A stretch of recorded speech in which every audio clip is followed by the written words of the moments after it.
Bismillahirrahmanirrahim. Alhamdulillah. Wassalatu wassalamu ala Rasulillah wa ala alihi wa sahbihi wa man wala. Rabbi israh li sadri wa yassir li amri wahlul 'uqdatam min lisani yafqahu qawli. Subhanak la ilma lana illa ma 'allamtana innaka antal alimul hakim. Wala haula wala quwwata illa billahil aliyyil azim. Allahumma rzuqna fahman nabiyyin wa hifdzal mursalin wa sur'at ilhamil malaikatil muqarrabin. Allahumma aghnina bil ilmi wa zayyinna bil hilmi wa akrimna bit taqwa wa jamilna bil afiyati ya arhamar rahimin. Wa sallallahu ala khairi khalqihi Muhammadin wa ala alihi wa sahbihi wa sallim. Alhamdulillahi rabbil alamin. Assalamualaikum warahmatullahi wabarakatuh. Alhamdulillah, puji syukur kehadirat Allah subhanahu wa ta'ala, karena dengan rahmat, hidayah, inayah, sehingga kita dapat bersama-sama di tempat yang mubarakah ini, sama-sama mengikuti pembacaan maulid dan merayakan dengan tujuan merayakan hari kelahiran Nabi Muhammad sallallahu alaihi wasallam. Selawat dan salam ke atas junjungan kita Nabi besar Muhammad sallallahu alaihi wa alihi wa sahbihi wasallam beserta ahli keluarganya dan para sahabat-sahabatnya sekalian sallallahu alaihi wa ala alihi wa sahbihi wasallam. Alhamdulillah, para habaib, para asatidah yang dirahmati Allah subhanahu wa ta'ala, khususnya kepada sahibul majlis Syekh Hussein bin Said Fahmi yang hari ini mengadakan maulid Nabi Muhammad sallallahu alaihi wasallam. Sallu ala Muhammad. Alhamdulillah, tadi ketua panitia agak gugup sedikit karena protokol. Sudah pakai jas, dia kemudian dilupakan kan? Itu yang buat hilang semua apa yang mau disampaikan. Itu kalau tidak ada yang ditulis tadi, saya kira cuma berdiri saja. Alhamdulillah, walau begitu dari yang lain masih dia berani untuk tampil untuk menyampaikan. Mudah-mudahan apa yang dia sampaikan lagi, doa yang dia pohonkan diijabah oleh Allah Subhanahu wa ta'ala. Ada satu cerita pendek, keledai dan harimau. Keledai ini setiap ketemu dengan harimau, harimau tanya dia, kenapa kau tidak pakai topi? Kena tampar, kena pukul muka karena tidak pakai topi. Setiap ketemu begitulah yang dilakukan oleh harimau. Kenapa kau tidak pakai topi? Tampar. Terakhir keledai ini mengadukan halnya dengan Raja Rimba. Dia katakan kepada singa, wahai singa, bukankah engkau Raja Rimba? Dia bilang, ya, kalau engkau Raja Rimba, saya mau melaporkan satu hal. Ini harimau, kalau ketemu saya dia tanya, kenapa kau tidak pakai topi? Saya tidak tahu topi apa yang harus saya pakai, dan selalunya habis itu dia tampilin saya. Itulah laporan pengaduannya terhadap perbuatan sang harimau. Maka harimau, singa ini tunggu memanggil harimau. Dia bilang, hai harimau, ini singa keledai mengadu. Kok setiap kau ketemu dia tanya kenapa tidak pakai topi, kau kompelin dia. Kenapa? Dia bilang, Tiada apa-apa. Sengaja karena saya mau tempelin. Tidak ada sebab apa. Si bilang tidak boleh, harus pakai sebab. Kalau begitu nanti kalau kau ketemu dia, minta sama dia bawakan kepadamu apel. Kalau dia bawa apel hijau, kau marah, tempelin dia. Kenapa kau bawa apel hijau bukan apel merah? Kalau dia bawa apel merah, kau tempelin dia. Kenapa kau tidak bawa apel hijau, bawa apel merah? Nah, iya. Dia bilang ini pikiran yang bagus pada hari itu. Maka keledai dipanggil, ketemulah dia dengan keledai. Dia katakan kepada keledai, wahai keledai, bawakan saya besok apel. Maka sang keledai tadi tanya sama harimau, apel yang warna apa? Warna merah atau warna hijau? Nah, waktu ditanya begitu, ini harimau terdiam, merah atau hijau? Terakhir dia bilang, kenapa kau tidak pakai topi? Dia tampil. Tetap dia mau tampil. Nanti cari sendiri apa itu kira-kira maksudnya.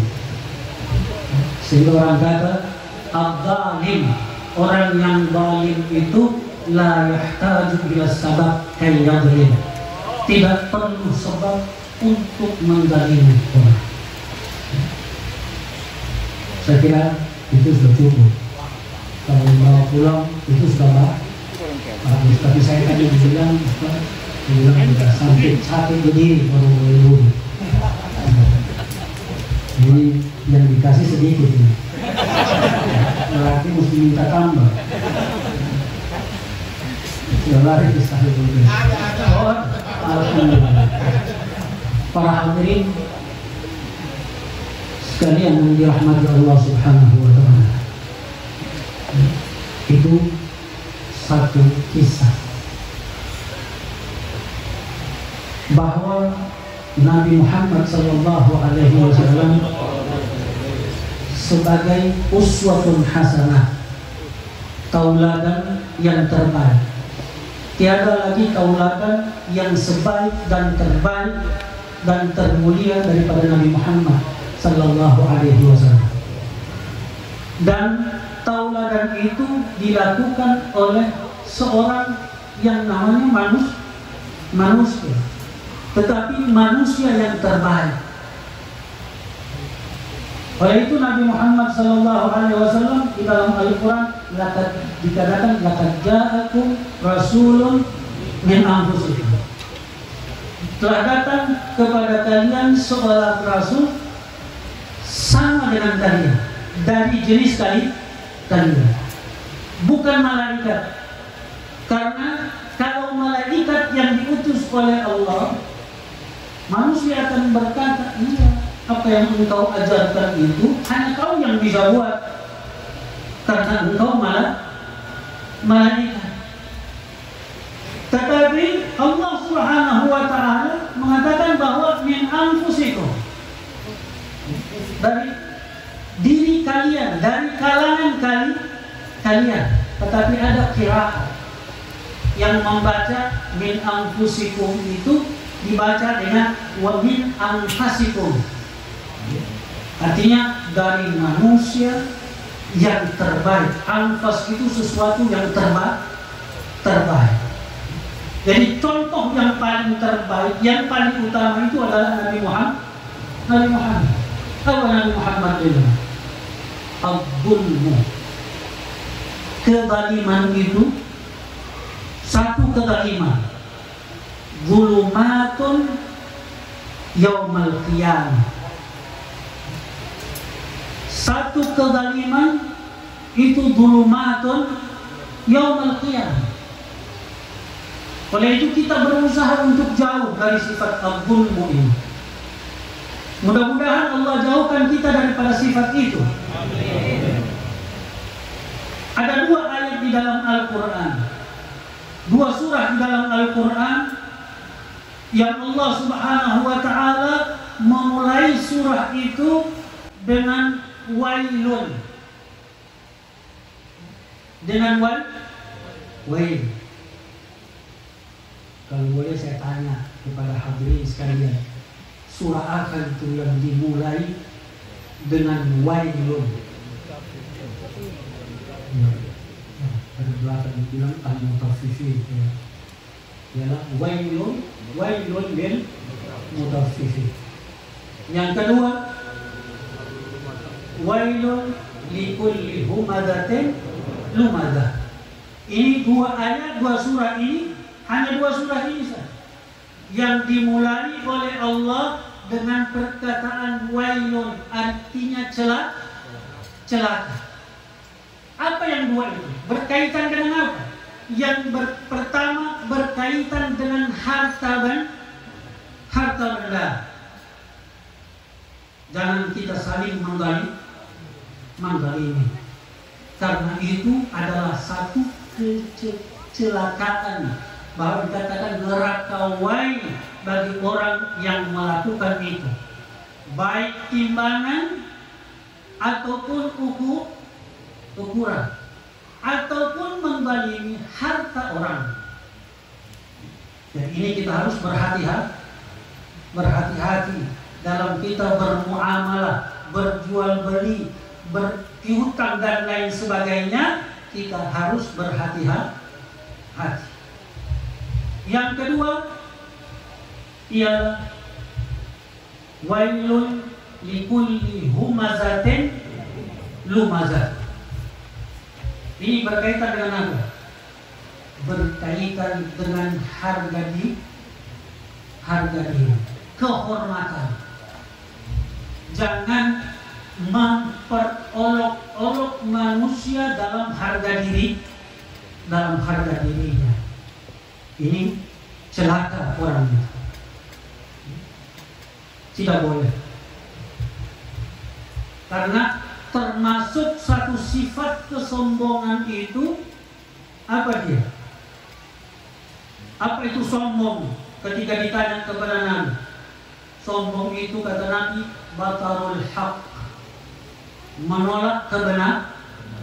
Kita tahu itu benar, tetapi kebenaran itu karena keluarnya dari orang tertentu kita tolak.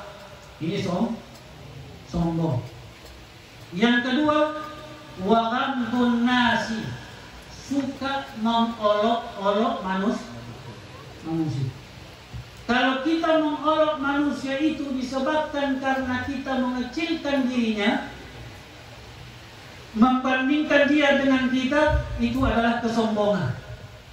Dan kesombongan ini tidak akan membawa manusia masuk ke dalam surga Allah Subhanahu wa ta'ala.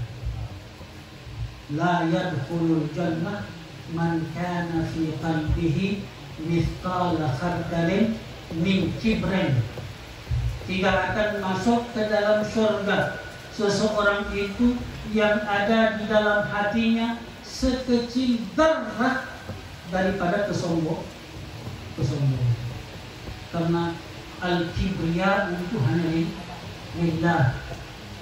Kesombongan itu kalaupun ada, itu hanya pada Allah. Yang berhak sombong itu Allah. Tetapi Allah tidak pernah memperlakukan kesombongannya dan keagungannya di dunia ini. Yang Allah pergunakan di dunia ini sifat rahmannya dan sifat rahim, sifat rahman dan sifat rahim, sehingga seluruh manusia itu bisa hidup. Rahman ini menghidupi seluruh manusia, orang yang mempercayainya ataupun orang yang tidak mempercayainya, mendapatkan sifat Allah itu selagi dia hidup di dunia. Kapan dia gunakan sifat al-mulk? Kapan dia gunakan sifat kerajaan? Dia tidak pakai sifat kerajaan itu di dunia. Tapi kapan dia pakai? Dia katakan maliki, raja di hari pembalas, karena dia akan membalas sesuai kerajaannya, bukan di dunia, tapi kezaliman. kezaliman kepada seseorang, kezaliman kepada makhluk Allah, baik itu manusia ataupun bukan manusia, itu kadang-kadang akan disegerakan oleh Allah di dunia sebelum dia akan telah menghadapi Allah di hari kemudian. Karena Nabi mengatakan ada da'watun la yurad, ada doa yang tidak ditolak oleh Allah Subhanahu wa taala. Doanya siapa? Da'watul maglub. Doanya seorang yang teraniaya tidak akan ditolak oleh Allah. Mungkin dia tidak akan kata apa-apa, tapi ketika dia dianiaya, dia hanya katakan hasbi Allah wa ni'mal wakil. Dia serahkan urusannya itu kepada Allah. Kalau dia balas kita itu masih lebih baik. Kalau manusia yang kita zalimi itu membalas kita, masih lebih baik berbanding dia berkata hasbi Allah. Berarti urusannya dia serahkan kepada Allah. Ayuhan nas, hati-hati kita melakukan kezaliman. Mohon kepada Allah agar kita bukan termasuk golongan orang yang seperti itu. Kalau kita benar-benar mencintai Nabi Muhammad yang merupakan uswah, contoh tauladan yang terbaik. Tidak ada contoh yang terbaik berbanding Nabi Muhammad, khususnya di akhir-akhir zaman ini. Tidak ada panutan yang bisa pakai melainkan Nabi Muhammad. Dan di mana ada majelis-majelis yang mengingatkan kita kepada Nabi Muhammad, kita hadir. Ini kita sudah di penghujung. Kita percaya atau tidak, ini kita sudah di hujung. Kalau ada dalam diriwayatkan, ada perkataan ulama mengatakan bahwa umur umat Nabi Muhammad itu tidak akan mencapai 1.500 tahun. Sekarang sudah 1.442 tahun. Berapa tahun lagi itu 1.500? Manusia itu mungkin masih hidup pada 1.500. Tetapi umat Nabi Muhammad sudah tidak ada. Karena kiamah itu akan muncul ketika sudah tidak ada orang yang mengatakan la ilaha illallah. Selagi masih kita dengar alhamdulillah, sungguh kita dengar Allahu Akbar, masih panjang, belum mau kiamat. Masih ada majlis-majlis yang menyebutkan Allah, yang masih berzikir kepada Allah, masih ada istighfar. Karena sisa itu benteng. Dunia ini tidak akan azab, tidak akan diturunkan oleh Allah. Dulu ada 2 benteng. Masih hidup Nabi Muhammad, tidak akan Allah turunkan azab. Benteng itu sudah tidak ada, Nabi Muhammad, tetapi masih ada satu. Wahum yastaghfirun. Selagi mereka masih beristighfar. Saya ingin tanya kepada hadirin yang hadir, satu hari berapa kali beristighfar? Mengaku dan sambung. Coba, kalau saya 15 kali satu hari. Assalamualaikum warahmatullahi wabarakatuh. Assalamualaikum warahmatullahi wabarakatuh. Astagfirullahaladzim. 3 kali. Berarti 3 kali 15. Kalau doa, siapa yang tidak hafal Rabbana Atina? Coba. Semua yang hadir ini pasti hafal doanya 1 jam. Karena semua dia minta senang di dunia, senang di akhirat.